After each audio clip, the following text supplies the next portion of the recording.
그런즉 안식할 때가 하나님의 백성에게 남아 있도다. 이미 그의 안식에 들어간 자는 하나님이 자기의 일을 쉬심과 같이 그도 자기의 일을 쉬느니라. 그러므로 우리가 저 안식에 들어가기를 힘쓸지니 이는 누구든지 저 순종하지 아니하는 본에 빠지지 않게 하려 함이라. 하나님의 말씀은 살아있고 활력이 있어 좌우의 날선 어떤 검보다도 예리하여 혼과 영과 및 관절과 골수를 찔러 쪼개기까지 하며 또 마음의 생각과 뜻을 판단하나니 지으신 것이 하나도 그 앞에 나타나지 않음이 없고 우리의 결산을 받으시리에 눈앞에 만물이 벌거벗은 것 같이 드러나느니라. 아멘. 할렐루야. 오늘도 주님께서 우리 가운데 함께 하셔서 우리 사랑하는 모든 성도들의 삶의 영혼에 주님이 충만하게 역사하십니다. 그 주님으로 늘 힘을 얻어 우리 인생을 담대하게 사는 우리 모든 성도들이 되시기를 주님의 이름으로 축복합니다. 여러분, 어떤 회사나 기업에서 많은 부서들이 있는데 그 부서들 중에 어떤 부서가 제일 힘이 있냐, 어떤 부서의 권한이 가장 막강하냐라고 꼽는다면 여러 재정을 맡는 부서, 기획하는 부서, 많은 부서들이 있겠지만 그 중에 아마 감사하는 부서일 겁니다. 그래서 감사 부서는 그 힘과 권한이 그 회사의 CEO라 할지라도 마음대로 하지 못하도록, 보통은 그 회사에 이사회가 있으면 그 이사회에서 규정이나 정관으로 못 박아두는 경우가 대부분입니다. 여러분, 우리나라 감사원이 있어요. 우리나라 최대의 감사 조직. 그래서 정부의 모든 조직을 감사할 수 있는 감사원은 대통령 바로 아래에 있는 부서지만, 조직이지만 대통령도 함부로 하지 못합니다. 그래서 대통령 아래에 있지만 조직상으로는, 그렇지만 대통령의 권한으로부터도 독립적인 조직으로 인정받아요. 왜냐하면 여러분, 감사하려고 할 때 대통령이 감사하지 말라고 하거나 아니면 회사에서 감사하는 부서가 재정에 비리가 있는지, 횡령이 있는지, 아니면 회사에 어떤 손실이나 정보를 유출할 그런 위험이 있음을 감지했는데 그걸 조사하려고 할 때 위에 임직원들이 하지 말라고 그렇게 비토를 놓거나 아니면 방해한다고 하면 제대로 할 수가 없겠죠. 그러니까 이런 감사 조직은 그 회사나 조직의 아무리 최고의 책임자라 할지라도 함부로 건들지 못하도록 보호해 줍니다. 그래서 감사를 하면 감사를 해야 되니까 서류를 봐야 되지 않겠어요? 일을 제대로 진행했는지, 일의 진행의 모든 서류들, 과정들, 그리고 그 결과들, 하다못해 재정적인 것이 제대로 집행이 되었는지 그 모든 데이터들을 다 봐야 됩니다. 그러면 일일이 볼 수 있도록 보겠습니다라고 허락 구하지 않아요. 우리가 보겠다라고 하면 보는 걸, 그만큼 막강한 권한을 가지고 있는 것이 감사 조직입니다. 그래서 어떤 일을 진행할 때, 계약을 할 때 겉으로 보면 되게 잘된 계약 같은데 막상 조사를 해보면 하청업체로부터 리베이트를 받았거나 아니면 회사의 중요한 정보를 돈을 받고 넘겨줬다. 그러면 그냥 단순히 감사를 받고 회사에서 해고를 당하는 수준을 넘어서 형사처벌도 받아야 합니다. 그래서 어떤 일을 하든지 하나하나 흠이 없어야 되는 거죠. 모든 회사다, 모든 조직이나 돈을 쓰고 돈을 벌고 그 가운데서 일을 하고 일을 지시하고 지시받는 사람들, 모든 계약들, 그 가운데 일 하나하나가 여러분, 우리가 흔히 말해서 털어서 먼지 안 나는 사람이 없다, 이런 말을 하잖아요.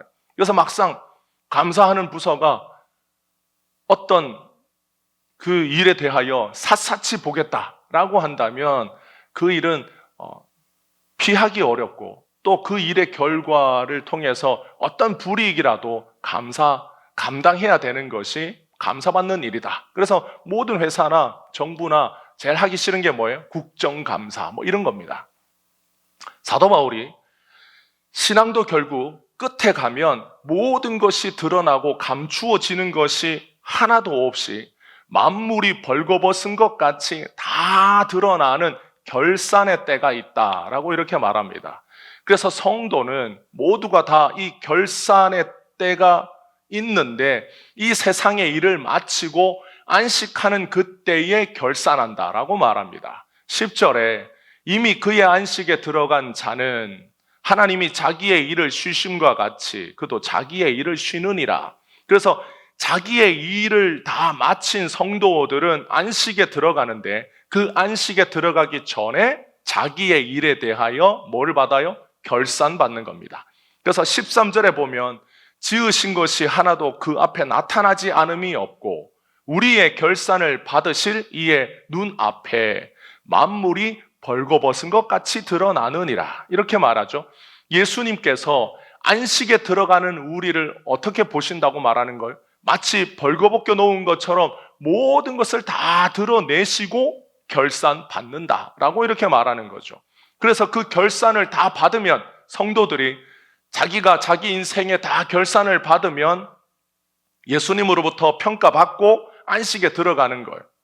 그래서 예수님이 모든 성도를 판단하실 때 어떻게 판단하시냐? 예수님이 한 사람의 인생을 판단할 때 그 사람의 모든 것을 판단합니다.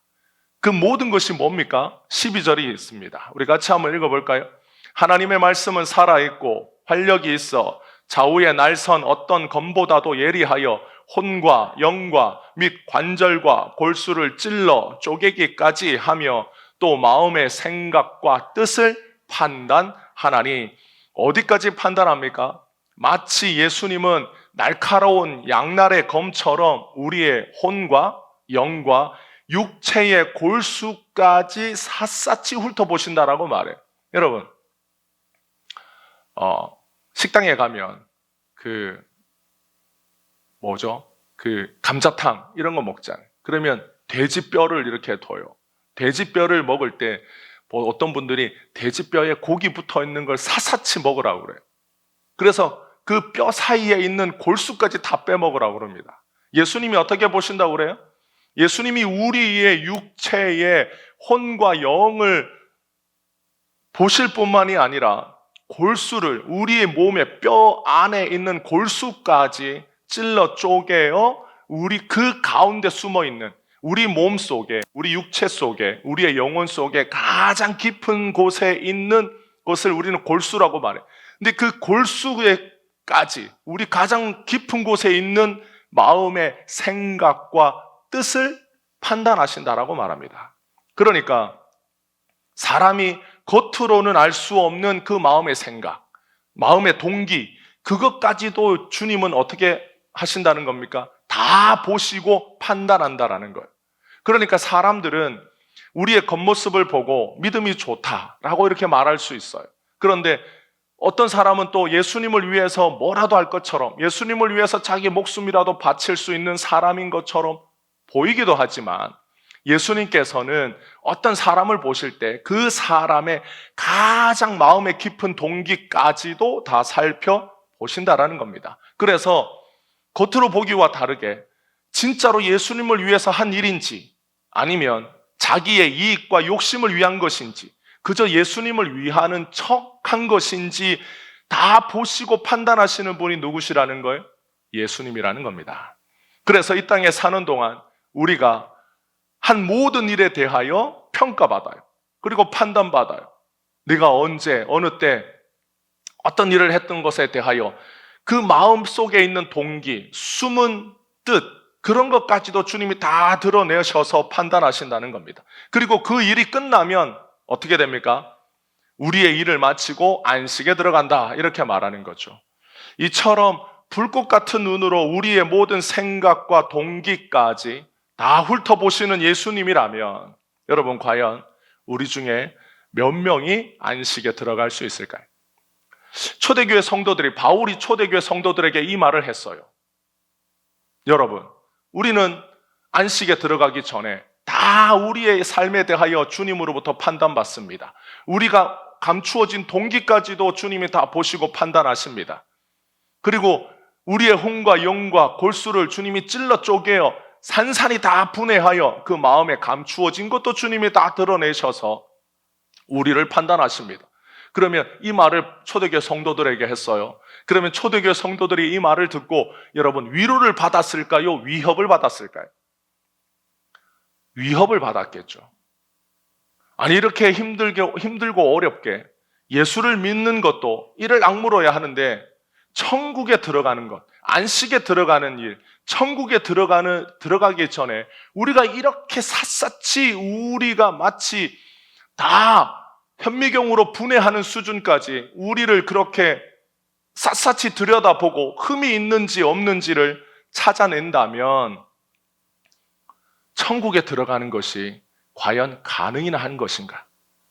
바울의 이 말을 들은 많은 사람들은 예수님이 그렇게 우리를 샅샅이 살피고 우리의 모든 행동과 삶에 대하여 판단하고 결산을 받으신다면 아마 나는 천국에 가기가 어렵다라고 생각한 성도가 한둘이 아닐 겁니다. 여러분, 우리들 중에도 만약에 우리가 천국에 가기 전에 좌우의 날이 아주 날카롭게 서 있는 그 검과 같은 주님이 우리의 마음과 생각의 뜻을 판단하고 다 드러내고 결산하자. 네가 여태까지 했던 것, 나를 위해서 한 것인지 너를 위해서 한 것인지 너의 이익을 위한 것인지 나의 이익을 위한 것인지 너의 동기가 순수했는지 나빴는지 다 결산해보자라고 주님께서 한쪽에는 대차대조표 만들어서 잘한 일 못한 일 다 구별해가지고 주님이 결산해서 너는 합격이라고 그 말을 들을 수 있는 사람이 여러분 우리들 중에는 몇 명이 되겠습니까? 사도 바울은 유대교에서 어렸을 때부터 태어날 때부터 유대교에서 자라면서 율법과 계명을 지키는 삶, 율법과 계명을 지켜야 천국에 갈 수 있다라고 굳게 믿었던 사람입니다. 그래서 사도 바울이 율법과 계명을 지키는 것에 목숨을 걸었던 사람이에요. 사도 바울은 이 세상에서 자기가 한 일에 대한 결과로 천국에 가거나 지옥에 떨어진다라고 믿었습니다. 그래서 율법과 계명을 잘 지키는 삶을 산다면 그 삶의 결과로 말미암아 천국에 가고 율법과 계명을 지키지 않는 삶을 살아서 죄가 많은 인생을 살면 지옥에 간다라고 믿었어요. 그래서 어떤 사람들은 예를 들어 죄인과 여러분 세리 같은 계층에 있는 사람들은 자기의 삶을 돌이켜서 이제 세리의 삶을 접고 자기의 삶을 돌이켜서 율법과 계명을 지키는 삶으로 자기의 지나온 삶을 덮기에는 이미 늦었다라고 생각한 사람들이 많았습니다. 그러니까 이미 출발선이 달랐어. 그런데 사도 바울이 예수 믿는 사람들을 잡으려고 다메섹으로 가던 중에 예수님을 만났습니다. 예수님이 바울을 찾아오셨어요. 그리고 그 예수님을 만나고 난 이후로 바울은 무엇을 깨닫습니까? 사람이 율법으로는 구원을 받지 못하고 오직 은혜로 구원을 받는다. 예수님을 믿음으로 구원을 받는다라고 하는 이 복음의 진리를 깨닫게 됩니다. 그래서 복음은 사람의 행위가 아니라 예수님의 은혜로 예수님이 우리를 위하여 행하신 그 구원의 값없는 선물로 우리가 천국에 간다. 우리가 하나님의 자녀가 된다라고 하는 이 진리가 복음이에요. 그래서 사도 바울이 자신이 살아오던 삶을 다 내려놓고 예수님을 따르는 삶, 예수님을 믿는 삶을 살게 됩니다. 그러면 10절에 이미 그의 안식에 들어간 자는 하나님이 자기의 일을 쉬심과 같이 그도 자기의 일을 쉰다라고 할 때 여러분 이 일이 뭘까요? 우리는 천국에 가면 일을 하지 않아요. 그래서 안식에 들어간 자는 하나님께서 자신의 일을 쉬심과 같이 그도 자기의 일을 쉰다라고 할 때 우리는 우리가 이 세상에서 가지고 있던 직업, 우리가 이 세상에서 하던 일, 그런 일들을 더 이상 천국에 가면 노동하지 않는구나 라고 생각합니다. 여러분, 하나님께서 자신의 일을 쉬셨다라는 뜻은 하나님께서 우리가 쭉 이 히브리서 3장부터 읽어온 이 말씀에 보면 하나님이 일을 쉬시고 안식하셨다라고 할 때 하나님은 창조의 일을 시작하시고 그 일을 완성하셨어요. 그래서 시작하신 하나님이 완성하시고 일곱째 날 뭐 하셨어요? 안식하셨어요. 그런데 이 안식은 하나님이 피로를 풀기 위한 안식이 아니라고 그랬습니다. 하나님의 안식은 어떤 안식입니까? 하나님이 다 이루어 놓으신 일들을 사람에게 누리도록 하게 하신 일이 안식이라고 그랬어요. 그래서 안식일은 누구를 위해서 있는 거예요? 사람을 위해서 있는 겁니다. 하나님은 안식하실 필요가 없는 분이십니다. 그런데 그 안식일의 주인이 누구라고 예수님이 그랬어요? 예수님이 안식일의 주인이라고 그랬어요. 이 안식일의 주인, 안식하는 날의 주인이신 주님이 이 안식을 누구를 위해서 주신 겁니까? 우리를 위해서 주셨어요. 그래서 하나님께서 창조의 모든 일을 다 이루시고 완성하시고 일곱째 날 안식하셨을 때 우리도 그와 같이 안식한다. 이 말은 우리가 천국에서 육체적인 노동을 더 이상 하지 않는다라는 그 의미 이상입니다. 천국에서 우리는 무엇을 하지 않느냐? 예수님 믿는 일을 더 이상 하지 않습니다. 천국에서 우리는 많은 일들, 우리가 이 세상에 10절에 있는 말씀, 그도 자기의 일을 쉰다라고 말할 때 여러분 이 일을 우리는 천국 가기 전에 말씀을 보면 결산받아요. 우리가 이 땅에서 하던 일을 천국 가기 전에 결산받고 천국에서는 이 일을 더 이상 하지 않아요. 그래서 이 일에 대한 결산에 따라서 천국에 가거나 여러분 지옥에 갑니다. 그러면 이 일이 뭘까요? 우리가 이 땅에 사는 동안 너는 무슨 직업을 가지고 있었느냐? 너는 어떤 일을 했느냐? 우리가 신앙적인 일, 교회에서 청소하고, 교회에서 밥하고, 교회에서 직분을 가지고 일하고, 세상에 나가서는 직업을 가지고 일했던 그 일을 주님이 결산하시는가? 아니에요. 그 결산이라면 여러분 우리가 태어나서 직업을 가지지 않고 평생 살다가 그냥 예수님 믿고 천국에 간 사람은 뭘로 결산받습니까? 예수님 옆에 있던 강도는 평생 나쁜 짓 했어요. 그리고 마지막에 예수님 믿었습니다. 그도 결산받았습니다. 자기의 일에 대하여. 그러면 그는 천국에 갈 만한 일을 뭘 했습니까? 뭘로 결산받았길래 옆에 있는 강도에게 예수님은 오늘 내가 나와 함께 낙원에 있다라고 말씀하셨을까? 예수님이 결산해 주신 거예요. 그러니까 우리가 천국에 가서 자기의 일을 쉰다라고 말할 때 그 일은 세상에서 말하는 직업이나 우리가 어떤 육체적인 노동을 말하는 게 아니에요. 우리가 이 세상에서 예수님을 쭉 믿어왔던 우리의 믿음에 대하여 말하는 겁니다. 그래서 우리는 더 이상 천국에 가면 믿음의 일을 하지 않습니다. 이 믿음의 일이라는 것은 여러분 믿음이 무엇입니까? 믿음은 우리가 이 세상에서 믿음이 왜 필요합니까? 이 믿음은 예수님을 믿는 거예요. 예수님이 그리스도다. 예수님이 구원자다. 예수님이 나를 위하여 나의 죄와 허물을 대신 짊어지고 십자가에 죽으셔서 그 예수님이 이루신 율법의 의를 나에게 주어 나를 의롭게 하셔서 나를 천국으로 인도하시는 구원자다. 이것이 우리의 믿음의 내용입니다. 우리는 이것을 믿어요. 이 믿음으로 통하여 우리는 어디에 갑니까? 천국에 갑니다. 그런데 우리가 천국에 갔어요. 천국에 가면 더 이상 천국에 가기 위하여 필요한 믿음이 천국에서는 필요 없어요. 왜 필요 없습니까? 천국에 왔으니까. 우리가 예수님을 믿는다라고 할 때 그 예수님을 믿는 믿음은 천국에 가면 더 이상 필요 없습니다. 왜 필요 없습니까? 거기에 예수님이 계시기 때문이에요. 거기에서는 예수님이 계시기 때문에 예수님을 믿고 말고 할 게 없는 거예요. 왜냐하면 거기 예수님이 계시니까. 그래서 믿음과 소망과 사랑 중에 그 중에 제일이 무엇이라? 사랑이라. 왜 그 중에 제일이 사랑입니까? 믿음을 가지면 천국에 가는데. 믿음이 제일 아니에요? 그래서 아이들에게 믿음과 소망과 사랑 중에 뭐가 제일이야? 라고 물으면 어떤 아이들은 믿음이요! 라고, 어떤 아이는 소망이요! 어떤 아이는 사랑이요! 그러면 선생님이 가르쳐줘요. 그 중에 제일은 사랑이야. 그러면 믿음이라고 말했던 아이는 말합니다. 왜 믿음이 제일이에요? 왜 사랑이 제일이에요? 믿음이 없으면 천국에 못 가요. 믿음이 제일이에요. 이렇게 말하는 거예요. 그러면 소망이라고 말했던 아이는 아니에요. 소망 예수님을 소망해야 천국에 가는 거예요. 여러분 뭐가 제일입니까? 사랑이 제일입니다. 왜 사랑이 제일입니까? 사랑은 천국에서도 계속되기 때문입니다. 우리가 예수님을 사랑하는 것은 이 땅에서도 예수님을 사랑하고 천국에서도 예수님을 사랑해요.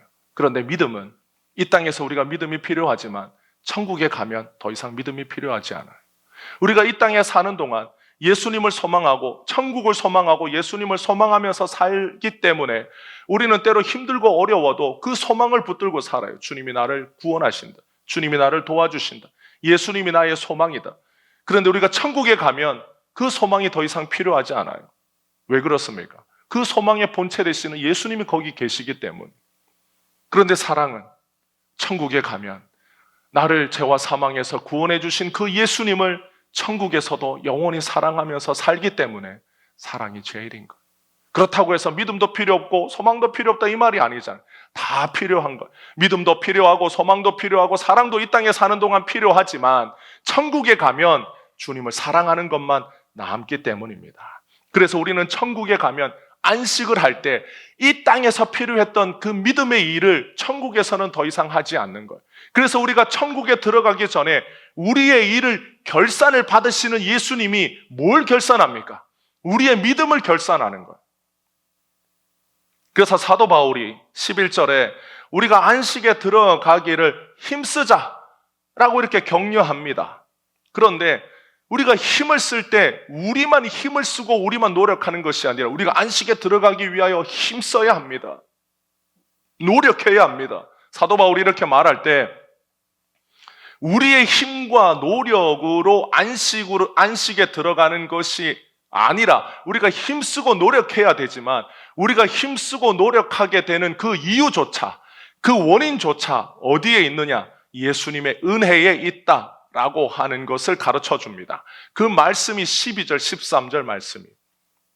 이 말씀은 우리가 예수님을 믿고 그 말씀에 순종하려고 하면 예수님이 우리를 도우시고 어떻게 은혜를 베푸시는지 예수님이 은혜 베푸시는 방법에 대한 말씀입니다. 12절에 하나님의 말씀은 살아있고 여러분 하나님의 말씀이 누구를 가리키는 거예요? 예수님을 가리키는 겁니다. 태초에 말씀이 계시니라 그 말씀이 하나님과 함께 계셨다라고 말합니다. 그 말씀이 누구입니까? 요한복음 1장 1절에 예수님입니다. 예수님이 하나님의 말씀이에요. 그래서 하나님의 말씀이 이 땅에 현현으로 나타나신 분, 하나님의 말씀 그 자체이신 분이 예수님입니다. 그런데 그 예수님이 살아계시다. 그리고 뭐가 있습니까? 활력이 있다라고 말합니다. 활력이 있다라는 게 뭡니까? 우리가 바카스, 활명수, 그 앞에 활자가 있잖아요. 그 활자는 활력이 있다라는 건 가만히 있지 않고 계속해서 움직이고 역사한다라는 겁니다. 하나님의 말씀이신 예수님은 살아계셔서 활력이 있는데 영어로는 뭐라 되어 있냐면 액티브라고 되어 있어요. 그분은 우리를 위하여 가만히 계시는 분이 아니라 그분은 열심히 부지런히 우리를 위하여 움직이고 역사하시고 활동하시는 분이다라는 뜻입니다. 그래서 그 예수님의 역사가 어떤 영향을 미치냐면 우리의 혼과 영과 육체에 영향을 미칩니다. 어떻게 영향을 미치느냐? 우리의 모든 생각과 뜻을 다 판단해 줍니다. 예수님의 판단은, 예수님이 우리를 판단하시는 목적은 우리를 정죄하기 위함이 아니에요. 야, 너 옛날에 나를 위해서 열심히 살겠다고 결심하고 다짐하고 헌금하겠다고 다 써놓고 하지도 않고 속으로는 헌금을 정해놓고 반만 할까 반에 반할까 나 그렇게 했던 거 다 끄집어내어서 예수님이 너 못된 것이 이렇게 하기 위해서가 아니에요. 예수님께서 우리의 감추어진 생각과 뜻을 드러내어서 판단하시는 목적은 그 안에 죄가 있고 허물이 있으면 그것을 깨끗하게 씻어주기 위함입니다. 왜 그렇게 하실까요? 사람은 자기의 죄를 스스로 깨닫지 못해. 여러분, 사람이 자기의 죄를 스스로 깨달을 수 있으면 이 세상에 있는 모든 사람들이 하나님이 계시다라는 것을 믿지 않는 죄를 스스로 깨달아야 합니다. 여러분, 이 세상에는 하나님이 계심에도 불구하고 하나님이 계시지 않다라고 말하는 수많은 사람들이 있어요. 그러면 하나님의 입장에서 그것이 죄일까요? 죄지 않을까요? 여러분, 부모가 있는데 자기는 고아라고 말해요. 저는 고아입니다. 그러면 부모 입장에서 그 자식이 괘씸할까요? 괘씸하지 않을까요? 배 아파서 낳고 생일 때마다 생일잔치 차려주고 돈 달라고 할 때마다 용돈 주고 필요한 것 있을 때마다 다 해줬는데 막상 자기가 필요할 때 저는 고아예요. 저 사람 저의 부모 아니에요. 이렇게 말하면 불효막심한 놈이에요. 하나님이 살아계신데 하나님이 없다라고 말하는 사람들은 다 하나님의 입장에서 보면 죄인입니다. 어떤 죄인입니까? 불신의 죄를 짓는 죄인들이. 하나님을 믿지 않는 것이 죄예요. 하나님이 살아계시다라는 것을 믿지 않는 것이 죄입니다. 하나님이 살아계시다라는 것을 모르는 것이 죄입니다. 여러분, 모르면 죄가 되지 않습니까? 몰라도 저지르면 죄입니다. 왜 그렇습니까? 예수님이 십자가에서 달려 죽으실 때에 예수님을 향하여 비난하는 사람들을 향해서 예수님이 하나님 앞에 기도하셨어요. 하나님 아버지, 저들의 죄를 용서하여 주옵소서. 저들은 자기가 하는 일이 무슨 일인지 안다 모른다? 모릅니다. 여러분, 그 사람들, 예수님 앞에서 예수님을 모욕하고 십자가에 못 박아 죽인 사람들의 그 죄가 몰랐기 때문에 죄가 되지 않는다면 예수님이 하나님을 향하여 용서해 달라고 할 필요가 없는 거예요. 왜냐? 죄가 아니기 때문에. 그런데 몰랐다 할지라도 그들이 행한 것이 죄이기 때문에 예수님이 십자가에 달려 용서해 달라고 하나님 앞에 구하신 거예요. 그러면 하나님이 계신지, 나는 하나님이 계신지 계시지 않는지 몰랐다. 모른다고 해서 죄가 됩니까? 죄가 되지 않습니까? 죄가 됩니다. 그래서 사람들은 자기의 죄를 스스로 깨닫지 못해요. 스스로 깨달았다면 이 땅에 수많은 사람들이 하나님이 계신데 계시지 않았다라고 제가 말한 죄를 회개합니다라고 다 말해야 되는데 사람들이 그렇게 하지 않는다. 그게 죄인 줄 모른다라는 거예요. 그 죄를 누가 깨닫게 해주십니까? 예수님이 깨닫게 해주십니다. 어떻게 깨닫게 해주십니까? 사람의 영과 혼과 골수를 찔러 쪼개어 그 안에 있는 마음의 생각과 뜻의 모든 것들을 드러내어 그것이 하나님 앞에서 죄가 되고 허물이 되는 것을 깨닫게 해주시는 걸. 이것을 깨닫게 해주시는 목적이 뭡니까? 깨끗게 하시기 위하여 깨닫게 해주시는 것. 그것을 용서해 주시기 위하여 깨닫게 해주시는 겁니다. 그래서 우리가 다 예수님 믿을 때 다 눈물 흘리고 콧물 흘렸던 이유가 뭡니까? 내가 죄인이라고 고백했기 때문이에요. 나 같은 죄인을 사랑하시고 나 같은 죄인을 위하여 죽어주셨다라는 그 예수님의 사랑에 감사하고 그 예수님의 사랑이 놀랍고 그 예수님의 사랑에 과분하여 눈물 흘리고 콧물 흘렸던 거예요. 나 같은 죄인 살리신 주 은혜 크고 놀라워. 그렇게 부르는 이유가 뭡니까?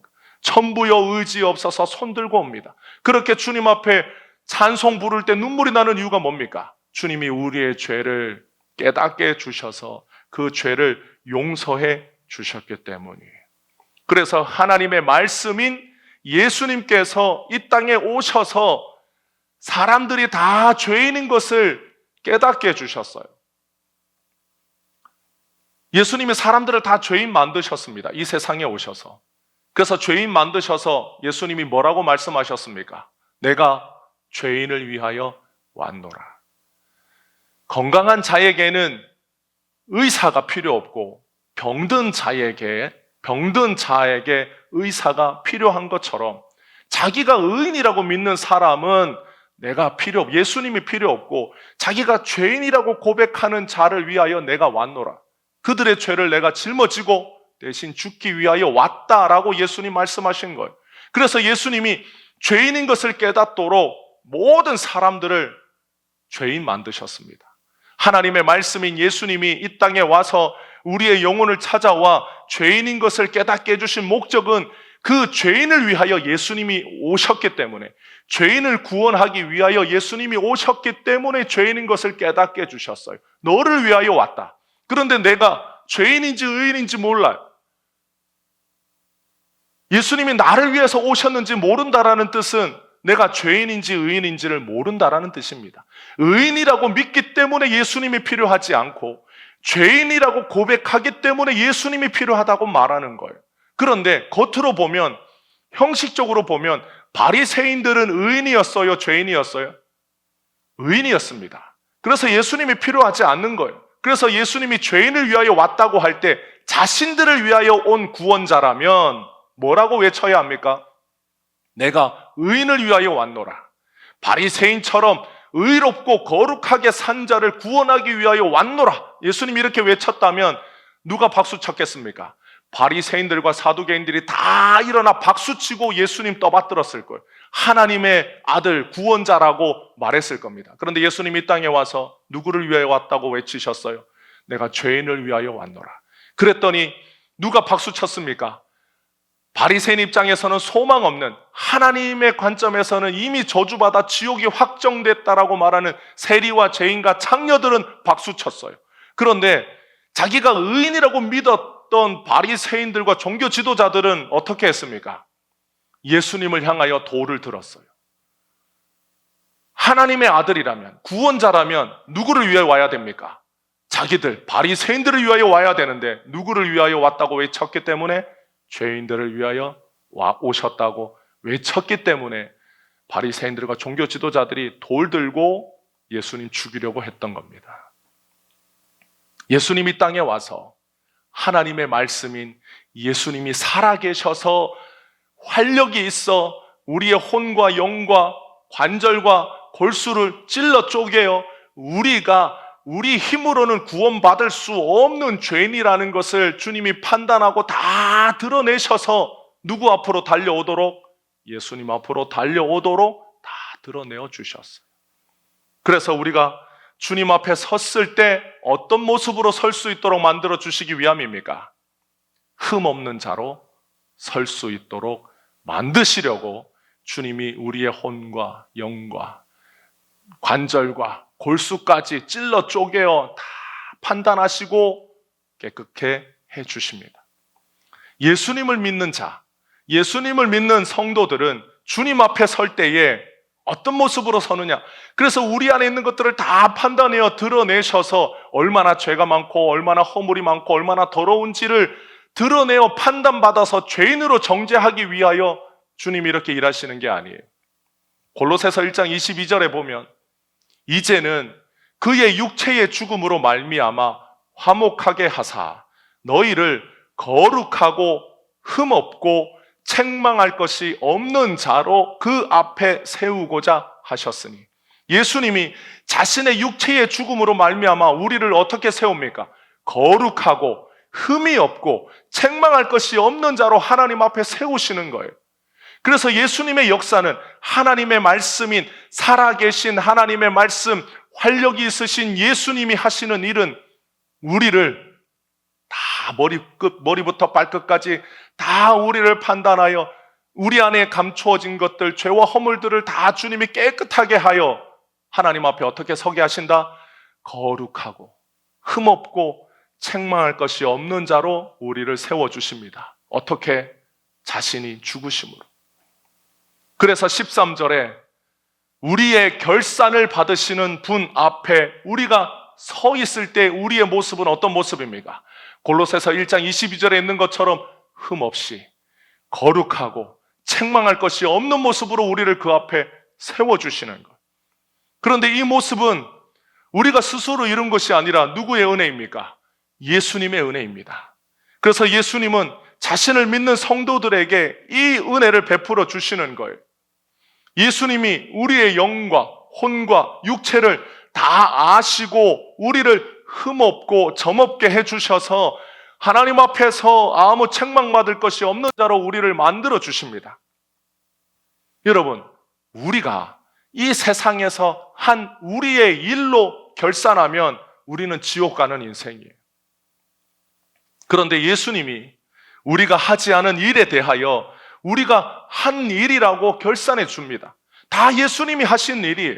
우리의 죄를 깨끗하게 하고 우리를 정결하게 하고 우리를 흠도 없고 점도 없고 거룩하고 책망할 것이 없는 자로 만들어 주신 역사가 누구의 역사입니까? 예수님의 역사예요. 그 일을 예수님이 하셨어요. 그런데 예수님이 자신이 한 일을 누가 한 일이라고 여겨줍니까? 우리가 한 일이라고 여겨줘요.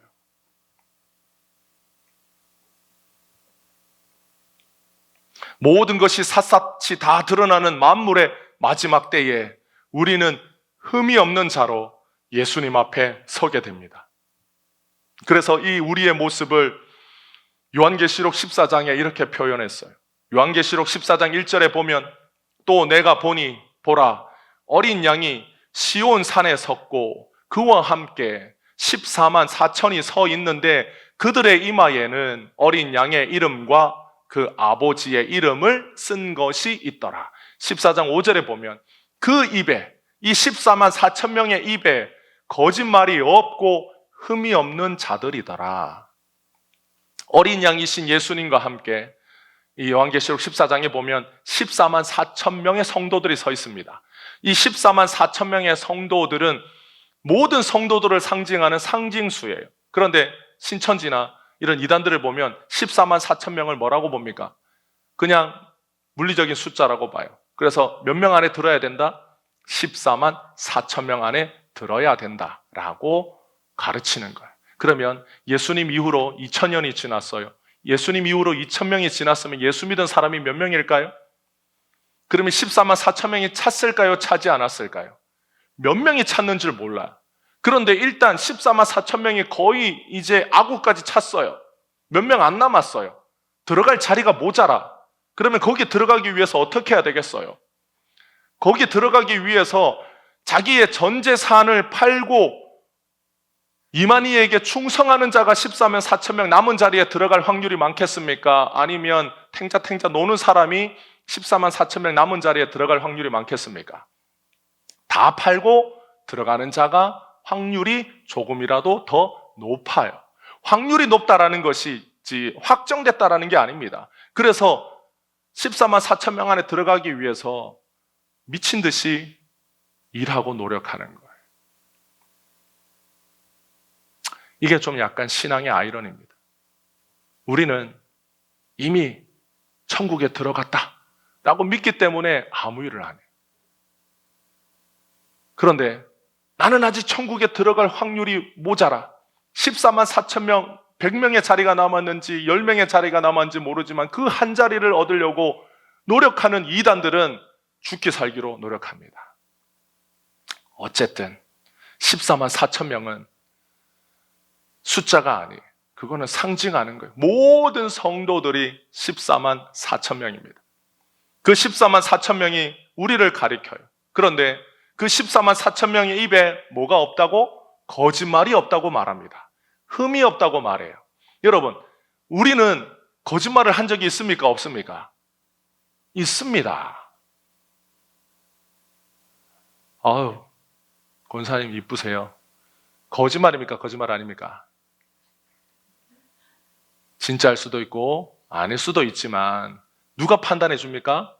그건 판단해 주는 사람이 없어요. 이쁘다라고 하는 것이 뭐 객관적인 기준으로 쭉 나눠서 여기 기준에 합하면 이쁘고 여기 기준에 안 합하면 안 이쁘다, 뭐 미인이 아니다라고 말하지만 어떤 사람은 아유 이쁘시네요. 그러면 옆에 있던 사람이 어디서 거짓말을 이렇게 말하는 사람이 있어요.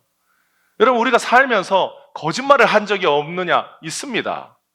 그런데 14만 4천 명, 우리는 주님 앞에 섰을 때 우리 입에 뭐가 없다? 거짓이 없다. 거짓말이 없다라고 말합니다. 이 거짓말이 없다라는 것은 우리가 이 땅에 사는 동안 거짓말을 하지 않았다는 뜻이 아니에요. 우리 입에 거짓말이 없다라는 것은 예수님을 그리스도라, 구원자라 부른 자들이라는 뜻입니다. 그러면 거짓말하는 자들은 누굽니까? 예수님이 구원자가 아니다라고 말하는 사람들은 그 입에 거짓이 있는 거예요. 성도들의 입에 거짓이 없다라는 것은 예수님이 하나님의 아들이요 그리스도라 구원자라 고백한 자들의 입에 거짓말이 없다라는 겁니다. 그래서 그 예수님 때문에 우리는 흠이 없는 자들로 주님과 함께 서는 거예요. 우리에게 누구의 이름이 있다? 어린 양이신 예수님의 이름이 있다라는 거예요. 그 이름은 누구에게 줍니까? 예수님이 하나님의 아들이요 그리스도라고 고백하는 자들에게 예수님이 자기의 이름을 줘요. 그 이름을 받은 자들은 그 입에 뭐가 없다? 거짓말이 없다라는 겁니다. 그 입에 거짓말이 없는 자만이 예수님으로부터 그 이름을 받습니다. 그래서 신천지는 예수님의 이름을 받지 못해요. 왜 못 받습니까? 이만희가 재림 예수라고 믿기 때문입니다. 만물이 벌거벗은 것 같이 드러날 때 예수님과 함께 있지 않는 자는 다 자기의 죄와 허물로 결산받아요. 예수님과 함께 있는 사람은 예수님을 믿는 그 일의 결산을 받아서 자기가 한 일에 대하여서는 용서받고 예수님이 한 일에 대하여 전가받아요. 그래서 하나님 앞에 섰을 때 칭찬받습니다. 착하고 충성된 종이라고. 내가 많은 것을 남겼다고. 그런데 예수님과 함께 서 있지 않는 사람은 자기가 이 땅에서 한 일에 대하여 결산받아요. 예수님을 믿지 않는 죄, 예수님을 사랑하지 않는 죄, 예수님을 위하여 살지 않는 그 모든 죄에 대하여 그 행위에 따라서 결산받습니다. 그래서 자기가 한 일에 대하여 결산받고 지옥 가는 거예요. 그것이 성경이 말하는 일관된 성경의 말씀이에요. 오른편에 있는 자, 왼편에 있는 자, 양과 염소를 분리할 때 나는 주를 위해서 이렇게 산 사람입니다라고 말하는 자들과 나는 주를 위하여 무엇을 하지 않았다라고 말하는 사람이 예수님 앞에 판단받을 때 왼쪽에는 뭘 행한 자들? 불법을 행한 자들아. 오른쪽에는 뭘 행한 자들? 나를 위하여 많은 일을 한 자라고 예수님이 마지막 때에 그렇게 판단해 줘요. 그런데 이 사람들은 뭐라고 말합니까? 우리는 주를 위하여 한 게 없는데 예수님이 뭐라고 말해줍니까? 너희가 나를 위하여 많은 것을 했다. 이 일은 누구의 일입니까? 누가 하신 일입니까? 예수님이 하신 일이에요. 예수님이 하신 일인데 예수님께서 자신을 믿는 자들에게 너희가 한 일이라고 예수님이 전가해 준 거예요. 그래서 우리가 결산을 받을 때 우리가 한 일에 대하여서는 용서받고 우리가 하지 않은 일, 주님을 위해서 산 일, 우리가 하나님을 위해서 했던 모든 일들은 우리가 하지 않았는데 율법을 지키고 계명을 지킨 일은 우리가 하지 않았어요. 누가 했느냐? 다 예수님이 하셨어요. 그런데 예수님이 자신이 한 일을 우리에게 전가시켜 줬어요. 그걸 의의 전가라고 가르쳐 줍니다. 그게 의의 전가예요. 우리는 의의 전가를 받았어요. 그래서 하나님이 우리를 향하여 뭐라고 말합니까? 잘하였다. 착하고 충성된 종아. 내가 너에게 맡긴 것을 많이 남겼으니 나와 함께 잔치에 가자. 이렇게 불러주시는 거예요. 여러분, 은혜가 무엇입니까? 은혜는 예수님이 나 대신 모든 것을 다 결산해 주시는 것이 은혜입니다. 세상의 모든 종교는 그 사람이 한 모든 행위대로 결산합니다. 그래서 인생의 모든 일을 저울에 매달아요. 그래서 저울에 매달아 기우는 쪽으로 판결합니다. 착한 일을 많이 했으면 착한 일 한쪽으로 기울면 극락, 나쁜 일 쪽이 기우면 지옥. 그렇게 해서 사람을 다 저울에 매달아 착한 일과 나쁜 일을 서로 저울질해서 어느 쪽으로 갈 것인지 하나라도 더 많이 했으면 그쪽으로 기우는 것 아니겠어요? 그런데 하나님의 저울에는 어떤 인생도 의롭다 함을 받을 인생이 없습니다. 하나님의 저울에는 딱 하나예요, 기준이. 예수님을 믿느냐 믿지 않느냐, 그분이 그리스도인 것을 믿느냐 믿지 않느냐, 그 기준에 따라서 우리의 죄가 아무리 태산같이 무거워도 예수의 보혈의 공로가 그 모든 것보다 더 무겁습니다. 그래서 우리가 예수의 보혈의 공로를 믿을 때에 우리의 모든 죄가 아무리 무거워도 우리의 저울의 추는 어디로 기웁니까? 예수님 쪽으로 기우는 거예요. 예수 보혈의 공로가 세상 모든 죄인들의 죄보다 더 크고 더 무겁고 더 위대하기 때문에 예수 보혈의 공로로 하나님이 의의 저울을 달면 이 세상의 모든 죄인들의 죄의 무게보다 예수 보혈의 공로의 무게가 더 무겁습니다.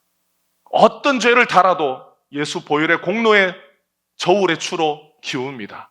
그래서 예수 믿는 성도들이 의롭다함을 받는 거예요. 죄 없다함을 받는 겁니다. 누구의 공로로? 예수님의 공로로. 그것이 예수님의 은혜예요. 하나님이 저울에 달면 어떤 인생도 하나님 앞에서 다 죄인 되는 거예요. 그래서 예수님이 이 땅에 오셨습니다. 예수님이 이 땅에 오셔서 죽을 죄인 위하여 대신 죽어주시고 죽어야 할 자들에게 자신의 생명을 주셨습니다.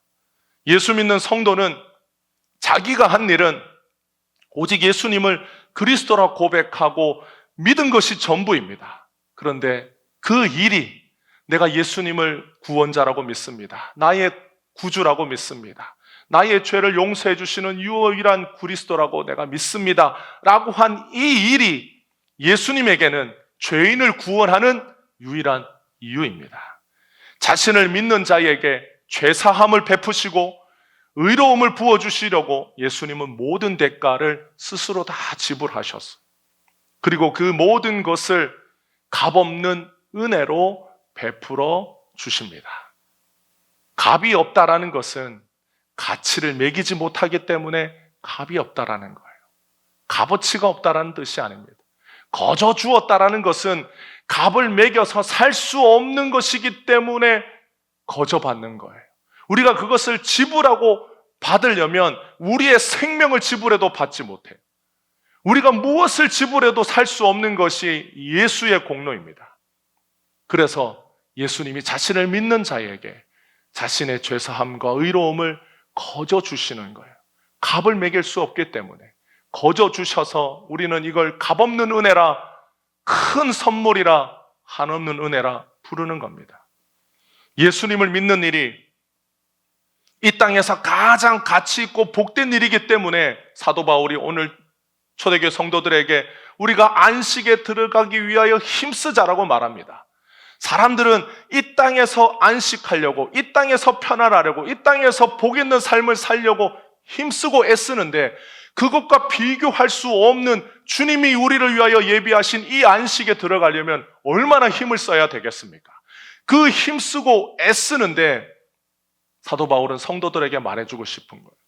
여러분들이 이 땅에서 행복하려고 무슨 수를 쓰고 무슨 방법을 쓰고 어떤 길을 찾으려고 해도 여러분, 우리에게 진정한 안식은, 이 세상의 안식과 비교할 수 없는 참된 안식은 예수님입니다. 여러분이 세상에서 안식을 얻으려고 힘쓰는 것만큼 주님을 위하여, 주님이 주시는 그 안식 얻기 위하여 힘쓴다면 우리가 어찌 그 안식에 들어가지 못하겠습니까? 그런데 우리가 주님이 주시는 그 안식에 들어가기 위하여 힘쓰려고 할 때 우리에게는 장애물이 많아요. 우리에게는 죄의 장애물도 있고 허물의 장애물도 있고 믿음이 없는 장애물도 있고, 주님 주시는 안식에 들어가기 위하여 우리에게는 인간이기 때문에 가지고 있는 장애물이 많아요. 그런데 사도 바울이 말하고 싶은 것은 그런 많은 장애물들을 누가 치워주신다?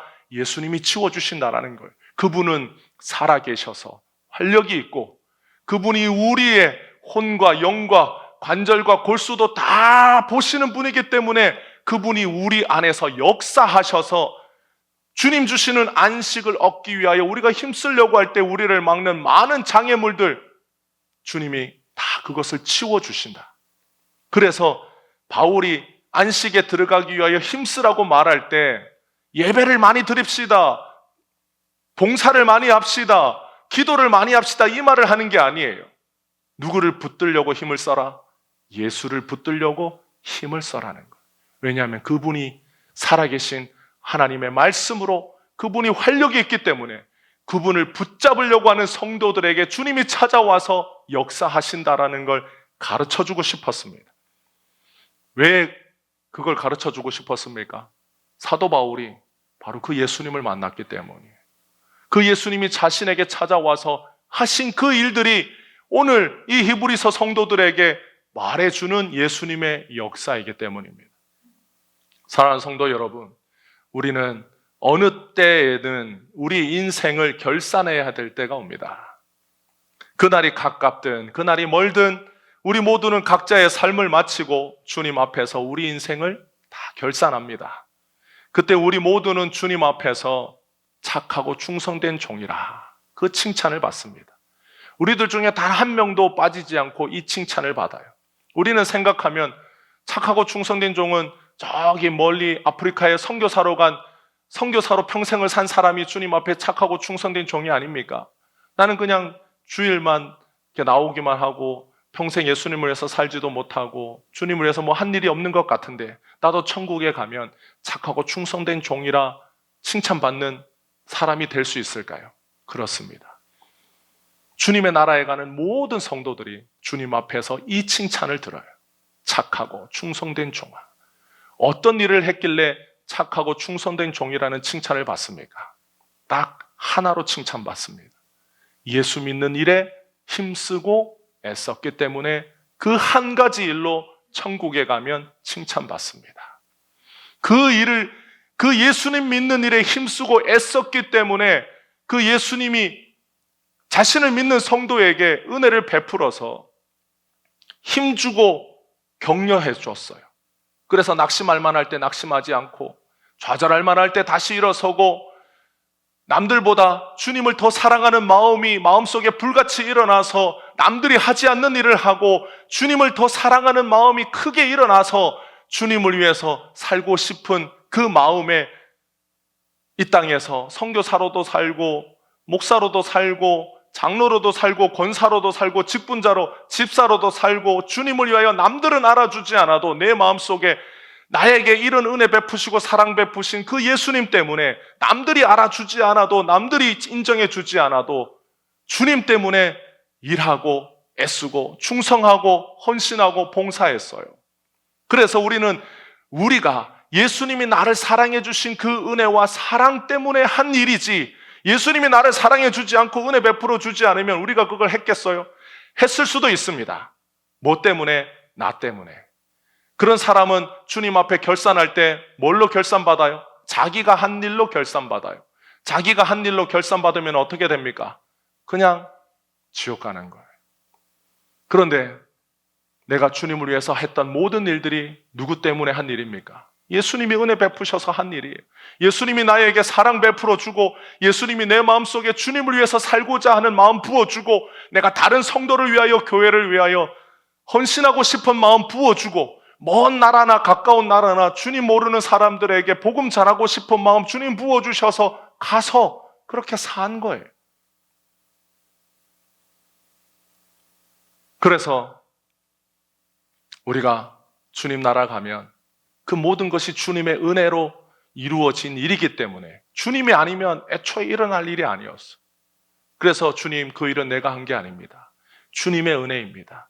주님이 하신 일입니다. 라고 주님 앞에 그렇게 고백하고 주님 앞에 모든 영광을 드리면 주님이 아니라고 네가 나를 위하여 충성했다. 착하고 충성된 종아. 이렇게 불러주시는 것. 그 착하고 충성된 종이라 불러주신 가장 근본적인 이유가 뭡니까? 우리가 예수님을 구원자라고 믿는 일이었기 때문에. 그래서 바울은 이 일에 힘쓰라는 거예요. 다른 일이 아니라 예수님이 구원자요. 그분이 오늘 우리의 삶에 어떻게 역사하여 우리를 도우시고 우리를 인도하시고 우리가 구원에 이르도록 주님이 오늘도 일하고 계신지를 좀 보도록 그 주님을 좀 알도록 그 주님을 좀 사랑하도록 힘써라. 애써라. 그 주님이 얼마나 좋으신 분이신지 그 주님께로 좀 달려가서 주님을 붙잡아라. 그 일에 힘을 쓰라는 것. 그래서 우리도 우리 인생을 돌아보면 왜 우리의 이익이 예수님보다 중하지 않은 때가 없었겠어요? 우리도 우리 마음속에 갈등했어요. 예수님을 위해서, 나를 위해서. 좀 예수님은 뒤로 제쳐두고 나부터 먼저. 예수님보다 이게 더 중요한데 라고 갈등하고 고민했던 적이 왜 없었겠습니까? 있었어요. 그리고 우리는 그렇게 살았어요. 그런데 주님께서 그런 우리의 마음을 다 아시고 우리의 생각과 뜻을 아시면서도 우리 안에 있는 그 허물, 주님을 더 믿지 않고 주님을 더 사랑하지 않고 주님을 위해서 살지 않았던 우리의 죄를 용서해 주고 깨끗하게 해 주셨어요. 그것이 우리가 받은 놀라운 은혜입니다. 그래서 우리는 이 예수님이 베푸신 은혜를 기억하면서 우리가 사는 이 남은 날 동안 더 예수님 믿는 일에 힘을 써야 하는 겁니다. 그래서 우리가 주님 앞에, 주님, 저는 예수님을 믿지 않는 죄가 있습니다. 우리가 항상 예수님을 믿지 않아요. 예수님, 내가 예수님을 사랑하지 않습니다. 우리는 예수님보다 사랑하는 게 더 많아요. 예수님, 나는 예수님을 위해서 살지 않습니다. 나는 예수님을 위해서 사는 것보다 나 자신을 위해서 살 때가 더 많아. 이것이 죄라고, 내가 예수 믿지 않는 죄, 예수님 사랑하지 않는 죄, 예수님 위해서 살지 않는 죄가 내 안에 가득하다고 주님 앞에 이렇게 애통하고 회개하면 주님께서 우리를 긍휼히 여겨 찾아와서 주님을 더 사랑하도록 만들어 주시고, 하나님의 말씀이요 살아계시고 활력이 넘치시는 예수님께서 예수님을 더 사랑하도록 만들어 주시고 예수님을 위해서 살도록 우리 안에서 끊임없이 역사해 주십니다. 오늘 우리에게 찾아와 때로는 어긋나고 때로는 곁길로 가도 다시 우리를 믿음의 길로, 주님 따르는 제자의 길로 이끌어 주셔서 주님 나라 가는 그날 주님 앞에서 우리의 모든 삶을 결산할 때 착하고 충성된 종아, 내가 많은 것을 남겼으니 나와 함께 기뻐하고 즐거워하자 라고 주님이 우리를 위하여 말씀하시는 그 칭찬, 그 말씀을 듣는 날까지 주님 믿는 일에 힘쓰고 주님 따르는 일에 용기를 내어서 언제나 주님을 위해 충성된 주의 제자요 성도로 살기를 주님의 이름으로 축복합니다. 기도하겠습니다. 은혜와 사랑이 많으신 주님, 우리가 주님의 눈으로 보면 얼마나 허물이 많고 죄가 많은 인생입니까? 그런데 주님께서 은혜로우신 그 눈으로 우리를 보셔서 주님 믿는 우리들을 흠없다, 점없다, 거룩하다, 책망할 것이 없다라고 말씀해 주시고 착하고 충성된 종이라 부르시는 그날까지 주님, 우리가 예수님 믿는 일에 힘쓰는 성도들 되도록 은혜 베풀어 주시옵소서. 세상의 어떤 것보다 예수님 붙잡을 수 있도록 믿음을 주시고 세상의 그 무엇보다 예수님 사랑할 수 있도록 은혜를 베풀어 주시고 세상의 그 어떤 일보다 주님 위해서 사는 일에 우리가 마음을 다하고 힘을 다할 수 있도록 주님 날마다 우리에게 찾아오셔서 은혜 베풀어 주시옵소서.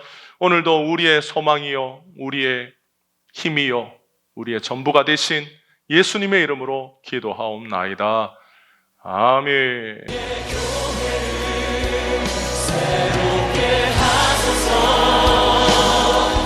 말씀으로 성령으로